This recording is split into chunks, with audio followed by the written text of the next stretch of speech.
Alors, comme ça, il y en a qui veulent apprendre à coudre. Je viens d'emménager dans mon nouvel atelier. La question est, je vous montre ou pas? Un peu de pitié, je suis à peine en train... Ah, mais non, je vous montre pas. Je suis sympa et un peu de pitié parce que j'ai pas encore fini de m'installer.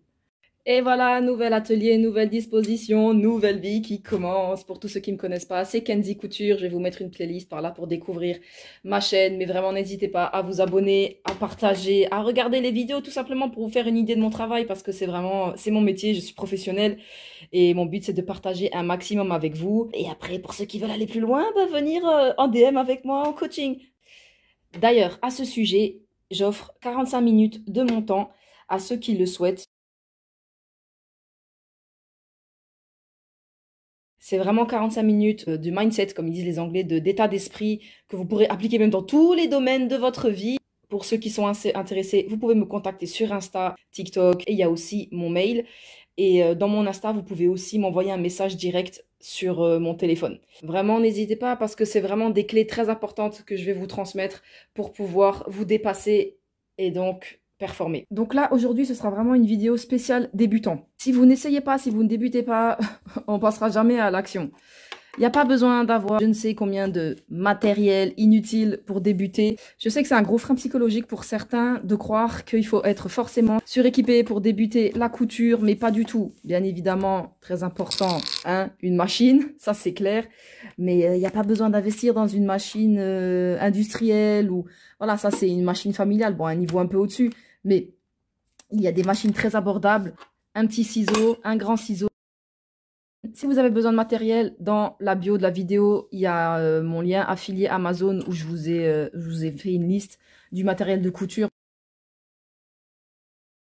Des épingles, un dé à coudre, une aiguille, un peu de fil. Ça par contre le fil, attention, prenez quand même du fil de qualité parce que les petits fils typiques du marché sont des fils qui se cassent très vite, c'est nul. Vraiment, ça par contre, voilà... Moi, la marque que j'affectionne particulièrement, c'est Gutermann. Vraiment, j'aime beaucoup cette marque. Bon, il y en a d'autres, hein, mais voilà, chacun après a ses préférences. On débute par l'enfilage. Donc ça, l'enfilage, c'est vraiment propre à chacune des machines.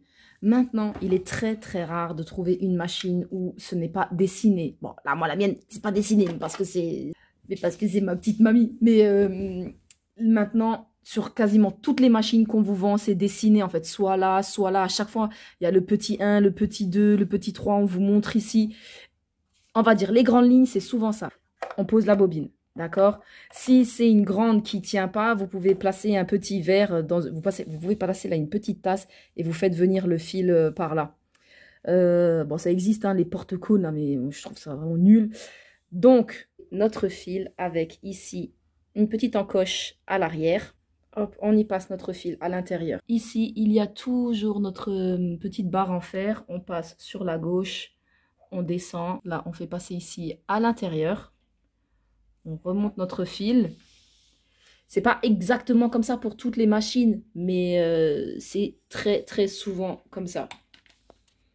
Là, avec la molette sur le côté, je fais remonter mon aiguille, ce qui fait remonter ça là. Vous voyez, hop, je le glisse, je fais passer mon fil du coup sur la droite. Mon fil du coup passe bien à l'intérieur de ce crochet. Je récupère mon fil, je le fais glisser tout du long. Je l'insère ici, comme ça là il est calé. Et là du coup débute le travail de l'aiguille. Donc là je rentre ici, de ce côté, si l'aiguille est bien évidemment de ce côté, parce que des fois il y a des machines où on peut placer l'aiguille soit à droite soit à gauche. Là moi c'est au milieu, donc je le mets sur la droite. Plus qu'à glisser notre aiguille, notre fil à l'intérieur de l'aiguille. Ok, donc ça pour ça il faut bien lécher le bout du fil hein, pour que ça glisse.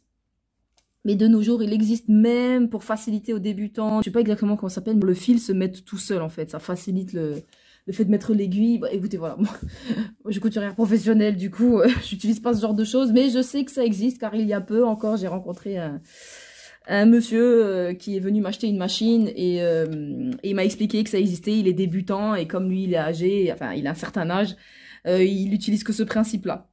Une fois qu'on a mis notre fil du dessus, on a notre canette. C'est une machine avec la canette en dessous. Mais de nos jours, principalement les machines couture débutantes, on a la canette au-dessus. Donc c'est encore plus facile. Elle est placée d'une certaine manière qui fait qu'on ne peut pas se louper. Il y a une espèce de petite barre comme ça qui fait qu'on ne peut pas se louper, on ne peut pas la mettre incorrectement. La canette, elle se fait ici. Vous voyez, ici. Donc là, moi, la mienne, c'est un peu spécial parce qu'il faut que je clipse ma canette à l'intérieur. Mais les dernières machines, du moins toutes celles que j'ai pu voir, que j'ai pu soit aider à réparer, soit vendre, du coup, il y a juste à enclencher la canette. On tire notre fil, on l'enroule autour. Hop, là, ça y est, c'est enclenché. On appuie sur la pédale, ça tourne et la canette se fait en fait. Ensuite, on met notre canette. Vous voyez, on fait passer le fil ici, là, à l'intérieur. On tire et moi, ça va se mettre là automatiquement. En fait, c'est le seul endroit où on peut mettre le fil. Je mets ma canette. Hop, il faut bien entendre là le petit enclenchement. Une fois qu'on a fait ça, je joue avec ma molette. La molette, toujours vers l'avant, jamais vers l'arrière. Vraiment, ça c'est une règle de débutant. La molette, quand on maîtrise pas trop la machine, toujours vers l'avant. Parce que quand on la fait aller vers l'arrière, faut pas prendre cette mauvaise habitude. Ça peut vraiment déglinguer à force votre machine. Donc, allez toujours vers l'avant. J'attrape mon fil d'aiguille. Je baisse la molette vers le bas, ce qui fait baisser mon fil, mon aiguille. Hop, je tire un peu jusqu'à que voilà, vous avez vu, jusqu'à ce que j'ai fait monter mon fil vers le haut. Donc ça, c'est le nouage, en fait, du point qui se fait entre vos deux tissus qui font qu'ils se tiennent, en fait. Mais là, moi, je voulais juste récupérer le fil du bas et je fais basculer les deux vers l'arrière. C'est pas obligatoire, mais c'est mieux. Donc là, notre machine, elle est enfilée. On a le fil du haut, le fil du bas. On a compris le principe du nœud. Ça, c'est le pied presseur. Le pied presseur peut se modifier, mais ça, c'est vraiment le pied presseur de base pour déjà apprendre à coudre des assemblages simples. Voilà, c'est ici qu'on serre l'aiguille et là, c'est ici qu'on serre le pied presseur. Là, si je desserre ça, je desserre mon pied presseur. Ici, si je desserre ça, je vais desserrer mon aiguille. Bien souvent, tout est relié en fait. On voit ce qui se dessert, à quoi il est relié et c'est assez simple. Ça, ce sont les griffes qui vont entraîner mon tissu. Donc, elles vont entraîner mon tissu vers l'arrière. Souvent, quand on débute, ce qui fait un petit peu peur à tout le monde, c'est la fameuse tension. Ça, il n'y a pas de secret, il faut faire des tests. Donc là, moi, on voit la mienne. Ça, c'est les tissus moyens. OK? Ensuite, quand on fait un travail spécial avec un tissu un petit peu différent, donc ça, c'est typique coton, vraiment les tissus les plus simples, ceux que je vous recommande d'utiliser d'ailleurs quand vous débutez la couture. Commencez pas des travaux avec des jerseys, des tissus hyper fluides, ou voire même de la mousseline, très mauvaise idée, ou du satin. Voilà, prenez des tissus simples comme le lin, le coton, de la popeline, de la percale, voilà, de l'éponge, vraiment des tissus simples qu'on dit secs car faciles à travailler. Ne vous aventurez pas dans de la complexité technique avec des tissus, ça va juste vous décourager. Débutez par du simple. D'ailleurs, sur ma chaîne, vous avez les tutos lingettes que je vais mettre ici. C'est vraiment idéal pour débuter la couture. Vous avez aussi le tuto panier. Il y a 2 paniers sur ma chaîne que vous pouvez regarder qui sont vraiment très faciles à faire. Souvent, elle est placée sur le milieu, en fait. Parce que là, moi, c'est 6 et 5, mais chez vous, ce sera peut-être un autre chiffre. Il ne faut pas se référer forcément au chiffre. Chaque machine est différente.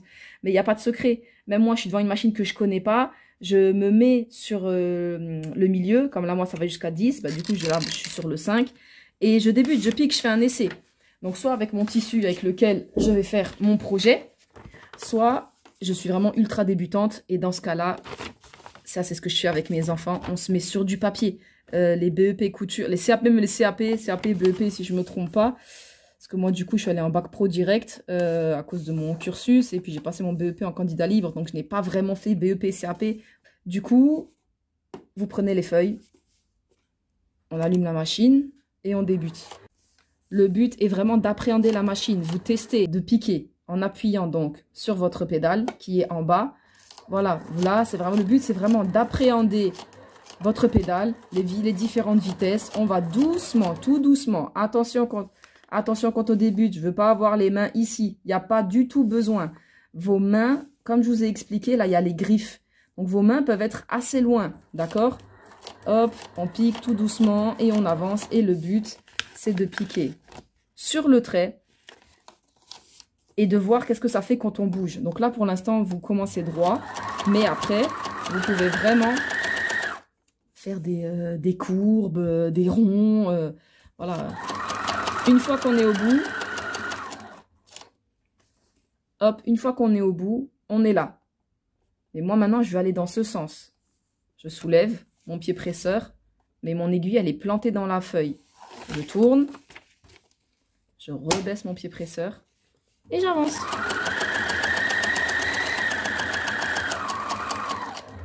Rebelote, je m'arrête, je lève mon pied presseur, je tourne et j'avance. Ici, quand je veux faire un point d'arrêt, c'est une règle assez simple. J'arrive au bout de ma couture, je fais marche arrière. Dans ma machine, la marche arrière, elle est là. Mais dans toutes les machines, ça, c'est le signe universel pour dire, hop, marche arrière. D'accord? Des fois, elle se trouve dans ce coin-là. J'appuie sur ma marche arrière, j'appuie sur ma pédale et ma machine va reculer automatiquement. 3 points suffisent, 3-4 points. Il n'y a pas besoin de faire plus, ni de revenir encore en avant. Ça, on arrive au bout, on fait 3-4 points en arrière, c'est fini. Là, notre aiguille, elle est plantée. Donc, bien évidemment, on ne peut rien faire. OK? Donc, on va à la molette. Je vais vers l'avant. Et là, oh, elle se lève. Une fois qu'elle est levée, je lève mon pied presseur. Et là, si ça vient assez facilement, je peux tirer. Si je vois que c'est difficile pour moi, j'ai attrapé mon papier. Je joue avec ma molette vers l'avant. Et ça vient tout seul, en fait. Vous voyez, là, j'ai juste fait un petit peu et je sens que ça tire assez facilement. Ça, c'est quelque chose que vous sentirez, il faut que vous le testiez. Hein. S'il se passe ça, c'est-à-dire que là, on voit, il y a 3 fils. J'ai baissé ma molette un tout petit peu et là, on voit mon fil là s'élever et c'est typiquement le nœud dont je vous ai parlé. Dessus, sur l'arrière, ça fait ça. Je vais tirer dessus et mon dernier nœud va se former. Je prends mon ciseau, je coupe devant, je coupe derrière et on refait le même principe. Hop, je fais passer mes 2 fils vers l'arrière. Ça, je le remets bien au milieu et vers l'arrière. Donc là, ça, ce sera votre du coup. Enfin, vous faites ce que vous voulez comme dessin, on s'en fiche. Hein. Une fois que vous maîtrisez ça, le fait de maîtriser les coins et tout, vous passez aux dents de scie. Une fois que les dents de scie sont maîtrisées, vous passez aux courbes. Une fois que les courbes de cette manière sont maîtrisées, vous pouvez passer au cercle comme ça. L'important aussi à comprendre par rapport à la tension, le nouage de nos fils doit vraiment se faire au milieu de la matière. D'accord ? Le nœud ne doit être ni au-dessus ni en dessous. À partir du moment où on voit le nœud sur le papier ou sur le tissu, c'est qu'en fait la tension n'est pas bonne. Et hop, on revient ici. D'accord? Et on fait le test. Soit on augmente, on refait un test. Si ça empire, ben c'est qu'il fallait baisser. Vous voyez? Et c'est vraiment comme ça qu'on joue. Moi, je vous recommande vivement, comme je vous ai dit, de débuter par des tissus secs, des tissus qui ont la même densité, comme ça. Vous débuterez la gestion de la tension, vous serez déjà à l'aise sur votre machine et vous n'aurez plus qu'à vous concentrer sur ça. Et ça, il n'y a pas de secret, hein. C'est le fait de faire, de recommencer, de tester des nouveaux tissus une fois que vous aurez la machine bien en main. Nous aussi, quand on était à l'école, faut pas croire, notre professeur ne venait pas courir à notre secours au moindre problème de tension qu'on avait. C'est nous qu'on devait faire des tests, on devait essayer, on devait trouver le bon. Voilà, donc pour vous, c'est la même chose.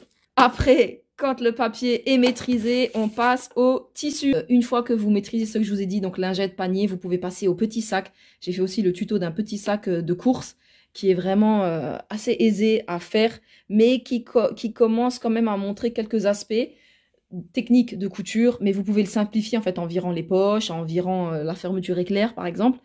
À partir du moment où vous avez compris le principe de comment est-ce qu'on le trace, ben, enjoy la famille, hein. Vous débutez quoi. Et la prochaine vidéo, du coup, je montrerai comment est-ce qu'on fait pour coudre à la main. Sachant que si vous voulez débuter la couture à la main, vous pouvez me suivre sur Insta et sur TikTok. J'ai fait plusieurs vidéos où j'explique plusieurs points à la main. Donc, n'hésitez pas à venir, à vous abonner. Et si vraiment vous voulez passer à l'action, je propose des coachings couture sur mesure, personnalisés et avec un objectif, une vision, une destination. Dans le sens où je suis vraiment là pour vous accompagner à atteindre vos objectifs de manière plus rapide et de manière plus professionnelle.